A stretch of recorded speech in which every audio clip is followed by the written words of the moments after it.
আমফানে দুর্নীতির জোয়ার, প্রতি পদে বেনিয়ম, রন্ধ্রে রন্ধ্রে দুর্নীতি।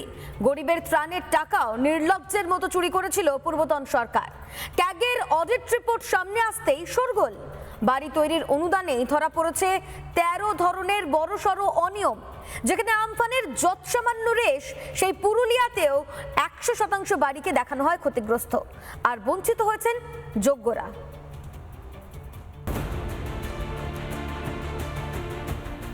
কথায় বলে কারুর পৌষ মাস আর কারুর সর্বনাশ।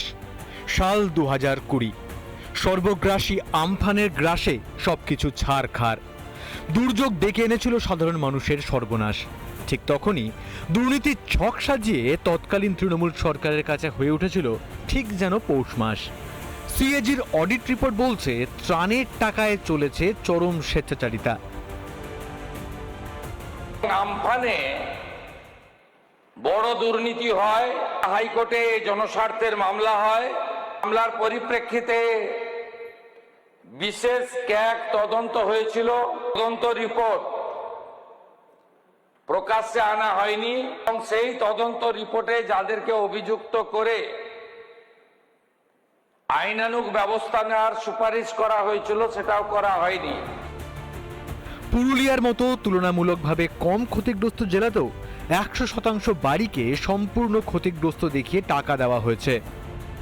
অর্থাৎ যারা ক্ষতিগ্রস্ত হলোই না তাদের অ্যাকাউন্টেও টাকা গেল। 251.3 কোটি টাকার অনুদান গিয়েছে তাদের কাছে।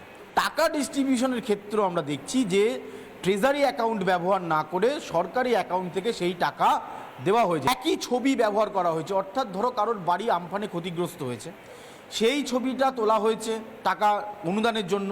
সেই ছবি একবার নয় একাধিকবার ব্যবহার করা হয়েছে এবং তার বিনিময়ে বিপুল অঙ্কের টাকা নেওয়া হয়েছে। ক্ষয়ক্ষতির তথ্যে বড়সড় গরমিল।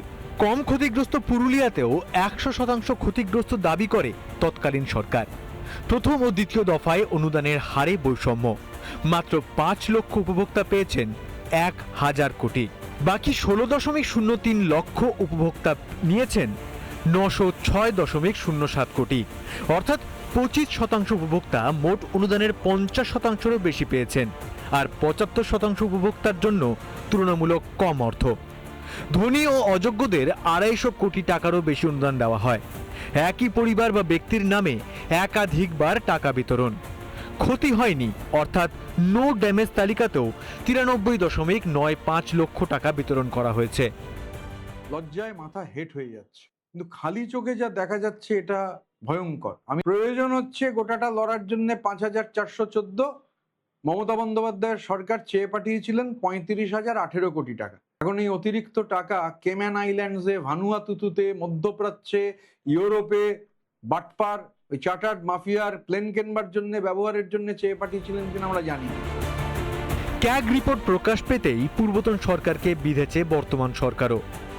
আগের সরকার যা যা ঘোটালা করে গেছে, এতই বোকা সরকার ছিল যে ভেবেছিল তাদেরকে কেউ কোনোদিন সরাতে পারবে না। ঠিক যেভাবে বুদ্ধবাবুও যে ঔদ্ধত্য দেখিয়েছিলেন কোনো এক সময়, আমাদের এক্স মুখ্যমন্ত্রী ভেবেছিলেন তারাই সর্বে সর্বা। সিএজি অডিটের প্রতিটি ধাপে তৎকালীন সরকারের আর্থিক অনিয়মের নগ্ন ছবি। আমফানের মতো ভয়ঙ্কর প্রাকৃতিক বিপর্যয়েও চুরিতে কষ্ট হয়নি তৃণমূল নেতাদের। সাধারণ মানুষের দুর্ভোগকে কাজে লাগিয়ে চুরির নিখুঁত নীল নকশা। মানুষের কষ্টকে পুঁজি করে চুরি, লুটপাট। জানান দিচ্ছে দুর্নীতির শিকড় কতটা গভীরে। রিপাবলিক বাংলা। নানা ধরনের কন্টেন্ট দেখার জন্য লাইক করুন, শেয়ার করুন আমাদের ফেসবুক পেজ, সাবস্ক্রাইব করুন আমাদের ইউটিউব চ্যানেল। পাশাপাশি অন্যান্য ব্রেকিং নিউজের জন্য অবশ্যই চোখ রাখুন রিপাবলিক বাংলায়।